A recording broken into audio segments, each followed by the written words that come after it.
Coming to the topic interprocess communication, as we know, we are having two types of processes. One is independent process, another one is cooperative process.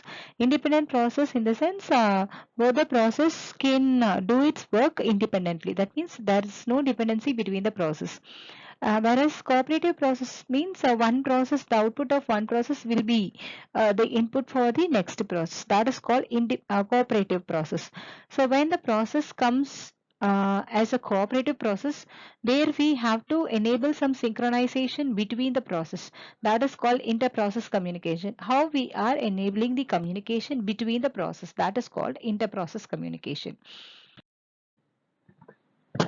Now we are seeing IPC using message passing system. So inter-process communication, how we are enabling the communication between the process using message passing mechanism.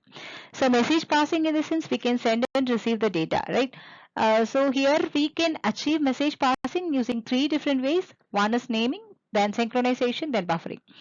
So naming here, naming in the sense, the identity of both the persons, sender and the receiver. Here we have two persons, sender and the receiver. So both should be synchronized with each other. Then only we can achieve a smooth communication between them.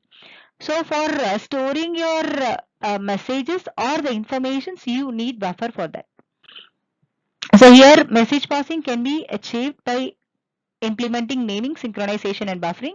So naming includes direct naming and indirect naming. Synchronization includes blocking and non-blocking. Buffering includes the capacity of the buffer.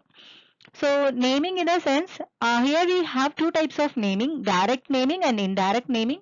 Direct naming, in the sense, we know the identity of the another person. That is, the sender know who is going to be the receiver.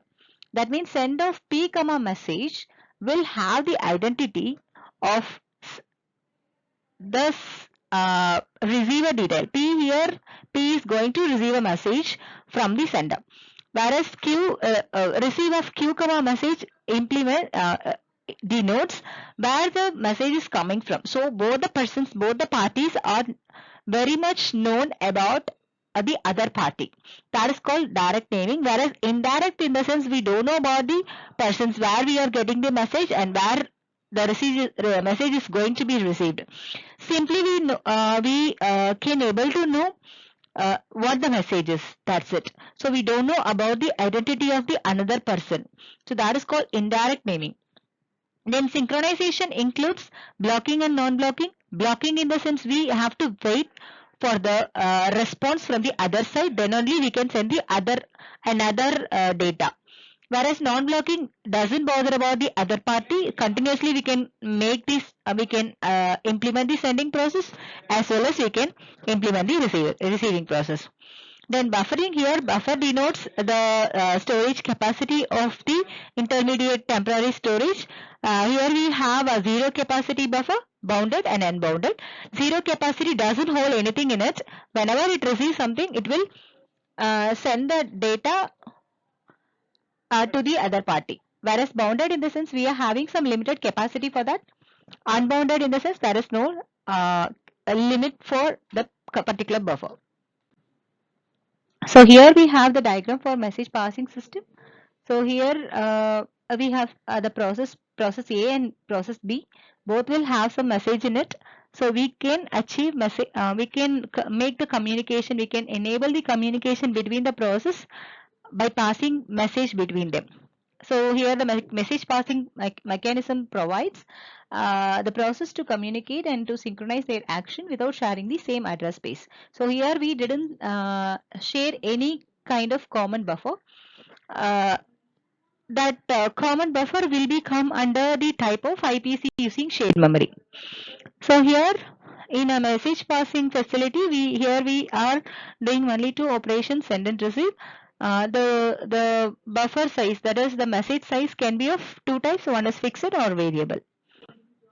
So communication link between enable uh, link will be enabled between the process P and Q. So here we can go with two types of communication, direct and indirect, or synchronous or asynchronous. Here, as I said before, if it is a direct communication, we people know who is the who is going to send the message. That is send of P comma message denotes what? Send a message to the process P. So here we know we come to know the identity of the receiver. Whereas when we have a message called receive of Q comma message, that means what? We can know where the message is coming from.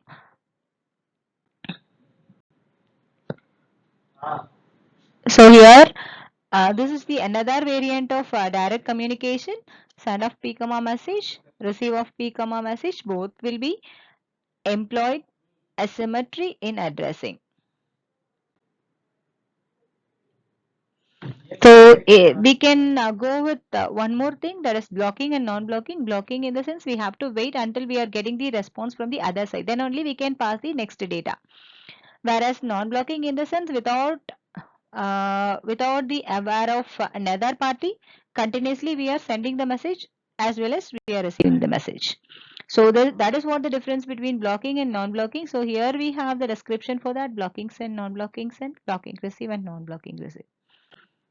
So coming to the capacity of the buffer, we have 0, bounded and unbounded.